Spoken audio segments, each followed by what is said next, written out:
정치 좌충우돌 좌와 우 없이 할 말은 한다. 유인태 전 의원님과의 인터뷰 오늘도 준비되어 있습니다. 어서 오십시오. 네, 안녕하세요. 원구성 작년에 합의한 대로 해야죠. 어떻습니까? 지금 원구성이 안 돼서 인사청문회도 못 되고 있는데 말이죠. 글쎄 해야죠.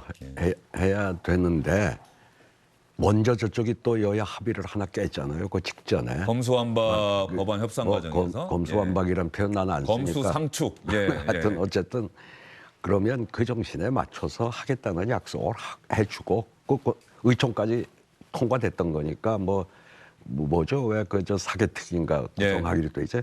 그 사개특위에는 참여해서 같이 논의한다 하고 법사위원장은 주는 게 답이죠. 빨리 그거 이렇게들 질질 끄는지 모르겠어요. 서로 줄 거 주고 받을 거 받고. 그렇죠. 사실 주고받는 게. 그럼요. 우리 정치하고 또 오랜 관행이었고 전통이었는데 말이에요. 아니 그럴 수밖에 없는 거 아니에요? 협치라는 게. 안 그러면 매 한 번도 합의가 안 되고 그러면 매사 다수결로 할 수는 없는 거 아니겠어요?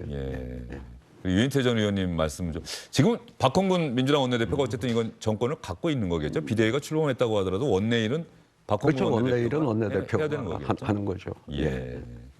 우상호 비대위원장이 선출이라고 할 수는 없죠. 비대위원장이 됐는데 지금 민주당이 비상한 상황이니 비대위원장이나 자기가 또 만들어진 것 아니겠습니까? 민주당 내부 상황이 어떤 겁니까? 서로 그 세 번 선거 연거 붙이고 나서 지금 서로 네 책임 네 탓하고 말이 아니죠. 당신 덕이다 아니다 내 덕이다가 아니라 이건 네 탓이다 내 탓이다. 우상호 비대위원장 그래서 역할이 대단히 중요할 것 같은데 어떻습니까? 이 전당대회를 잘 치르는 게 그래서 혁신할 수 있는 새로운 지도부를 만들어내는 게 비대위 할 일인데 우상호 비대위원장 앞길에 놓이는 과제는 어떤 게 있을까요? 어쨌든 잘 뽑았고요. 지금 당의 중진 중에 할 만한 사람이 저는 거기밖에 없다고 생각을 했어요. 어느 계파에 이렇게 치우치지도 않고 굉장히 합리적이고 후배 의원들로부터 그래도 그 존경도 받고 지금 이 시점에 우상호 의원이 비대위원장 할 수밖에 없다고 저도 그렇게 생각을 했었어요. 그런 뜻도 전달했고. 유인태 전 의원님께도 그 과정에서 또 이렇게 의견도 구하고. 아니 의견 구한 게 아니라 한번 그 비대위원장을 유인태 전 의원님도 이름이 나왔었어요. 글쎄 한번 얘기가 왔길래 그걸 가서 영이 쓰겠냐. 그러고 두 달짜리 무슨 아무 칼도 없이 공천 앞두고는 공천권이랑 칼이라도 가지고 가니까 뭘 할 수 있지만 그거 그냥 그리고 초선 의원들은 누가 누군지도 잘 모르고 하는데 그 원내 중진 중에서 찾는 게 제일 좋겠다 이런 뜻을 전달했죠. 그런데 전당대회가 이제 8월 말이고 그러면 전당대회가 가장 중요한 게 대표를 뽑는 건데 대표를 뽑는 일종의 규칙이 있지 않습니까? 이 규칙이 지난 전당대회 때 적용됐던 규칙일 텐데 당원은 몇 퍼센트, 대의원은 몇 퍼센트, 일반 국민 여론은 몇 퍼센트 이거를 바꿔야 하는 것 아니냐. 우상호 비대위원장도 그 가능성을 시사를 했는데 새롭게 또 당원이 되신 분들도 많고 그래서 근데 이 전당대회 규칙을 바꾸자라고 하는 순간부터 또 걷잡을 수 없는 논쟁이 벌어지는 건 아닌지. 원래요. 제가 현역에 있을 때도 공직은 국민의 뜻을 많이 반영을 하되 당직은 대표는 당직 아닙니까? 그렇죠.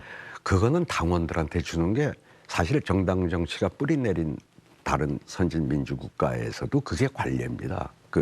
가령 정의당 같은 데도 당 대표 뽑는데 일반 국민 그건 없어요. 그러니까 국민 참여 경선이라고 하는 게 이제 노무현 대통령 당선될 때 도입한 거 아닙니까?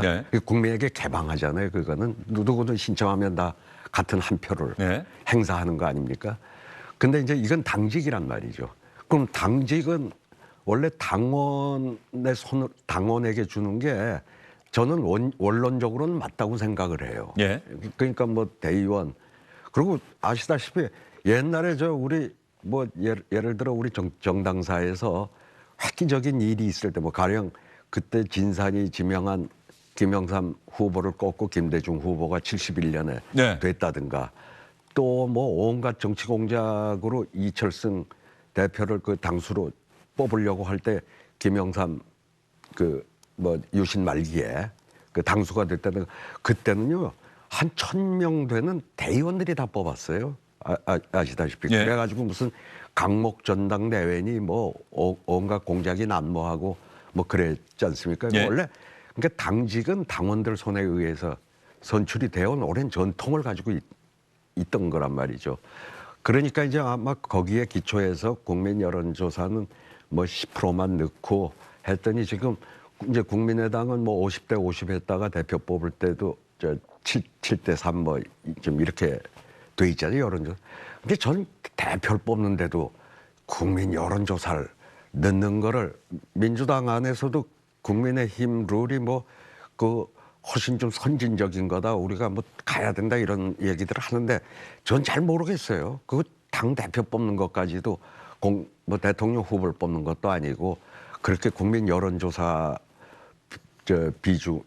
비중을 그렇게 높이는 게 과연 선진적인 건지 예. 그거에 대해서는 그런데 자신이 없는데 이제 예. 그 이제 소위 민심하고 뭐 당심의 괴리를 얘기하는데 가령 전 정당 정치가 가장 뿌리가 잘 내린 데가 독일이라고 네. 그런 데서 과연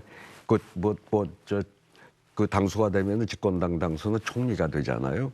그거 할 때 여론조사 하는 거 했다는 얘기 들어보셨어요? 그런데 제가 그 말씀드리니까 유인태 전 의원께서 이준석 대표가 국민의힘 대표로 선출될 야 이거 대선 끝난 거나 마찬가지다라고 얘기를 하셨잖아요. 이준석 대표가 당원에서는 나경원 후보한테 3.5%포인트 졌는데 예. 여론조사에서 압도적으로 승리하면서 대표가 된 거거든요. 예. 그러니까 이준석 대표가 안 나올 수도 있었어요. 유인태 전 의원님 글쎄, 아까 말씀하신 논리라면. 뭐 그렇죠. 그러니까 이제 그 이준석 대표의 등장으로 이걸 민주당에서도 부러워하는 이제 세대 교체가 되거나 그런데 그 원론으로 들어가면 그러니까 저도 이게 꼭 옳다 그러다를 지금 말씀드리는 건 아니고 예. 그 부러워하고 그런데 그 원론으로 가면은 또 그건 당원들의 의해서 하는 게 원론이다 하는 말씀을 드리는 거예요. 예, 또 나오셨으니까 네. 어제 윤석열 대통령이 김건희 여사와 함께 아마 영화를 보고 영화인들과 만찬도 했다고 하는데 예. 말이죠. 아마 사진이 좀 준비가 돼 있을 것 같은데 이게 대통령실에서도 공개하고 예. 김건희 여사 팬클럽에서도 공개를 한 사진인데 아마 영화가 최근에 칸 영화제 나무주연상 예. 받은 송강호 씨의 예. 브로커 예. 이 영화를 봤다고 그러더라고요. 예. 예. 어떻게 보셨어요? 아, 저도 어제 영화를 봤어요. 브로커 보셨어요? 예. 그 봤는데 생각보다 아직은 그렇게 범죄 도시에 눌려서 그런지 그 관객이 그렇게 꽉 차진 않더라고요. 완전히 뭐 통쾌함이나 이런 건 아니라 좀 잔잔한. 아니 근데 뭐 그게 굉장히 휴머니즘 예. 아주 훈훈하고 따뜻한 사회 제일 밑바닥에 네. 사는 사람들의 그 훈훈한 얘기를 전해주는데 저는 윤석열 대통령이 영화 본 후에 왜 소감을 네. 얘기할 때 뭐 생명의 소중함을 네. 뭐 이렇게 얘기하는데 저는 윤석열 대통령 같았으면은 저 형사가 직무유기를 하거든요. 살인범인 걸 알고 자기가 뭐 배두나 씨가 맡은 배두나, 역이죠. 뭐 예. 이렇게 하고 말이죠. 그건 저건 법대로 지금 외치는 윤석열 대통령은 저건 문제가 참 많은 영화다. 이런 반응을 내놓는 게 정당이 아니었을까. 아니 공권력이 살인범인 걸 알고 상해치사로 해서 뭐 징역 3년만 뭐 살면 돼. 물론 영화 굉장히 따뜻하고 훈훈해요. 훈훈한데 그런 일이 벌어지거든요. 저 영화 안에서 그러면 검찰을 갖다가 도배를 하는 윤석열 대통령 저렇게 법대로를 외치는 대통령이면은 저 영화 상당히 문제가 많습니다. 이 법치주의가 파괴되는 영화 같습니다. 이랬어야 정상 아닐까 하는 생각을 근데 그 소감을 들으면서 느꼈어요. 그게 아마 오늘 출근길에 기자들이 질문하는 게 어제 북한이 방사포 쏜 사실이 너무 늦게 알려져서 이게 혹시 윤석열 대통령이 영화를 보고 영화인들과 만찬을 하고 그랬으니까 이것 때문에 혹시 늦게 공개한 것 아니냐 뭐 이러한 의심도 있고 그런데 그럴 정도 사안이 아니라고 판단해서 거기에 맞춰서 대응했다고 윤석열 대통령이 얘기했는데 어떻게 보세요? 자꾸 그런 거 가지고 뭐 저기 시비 걸 필요는 없을 거라고 봐요.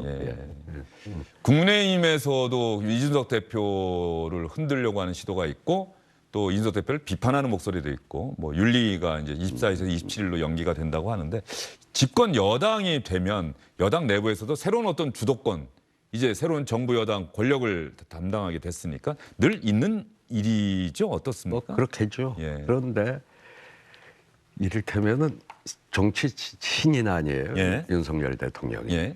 그러면 뭐 그 중에서 아마 옛날부터 알았던 건 권성동 의원이 뭐 외갓집 놀러 가서 어릴 때 알았던 인연이 있는 거 말고는 나머지 지금 의원들은 다 동일 선상에 뭐 예를 들어 김대중 대통령 뭐 동교동계, 김영삼 대통령 상도동계 뭐 그건 벌써 몇십 년 이제 된 기파가 있는데 근데 그 안에서 뭐 요즘 아니 그럼 100열 몇 명이 됐잖아요.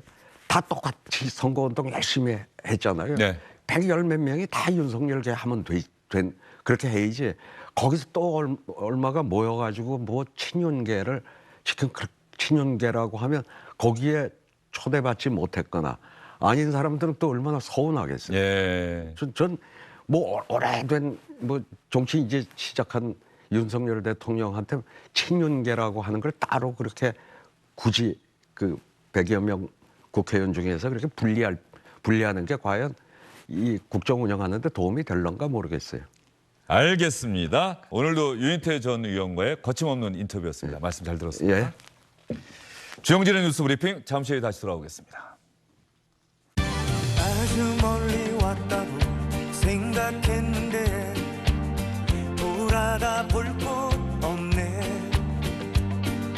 정말 높이 올랐다 느꼈었는데. 네, 윤태규 씨가 부른 마이웨이라는 노래가 나가고 있는데 말이죠. 오늘 이야기하다가 자기정치라는 단어 이 주제로 여러분과 함께 생각해보지 않았습니까? 이준석 국민의힘 대표 이제부터 제대로 자기정치 하겠다.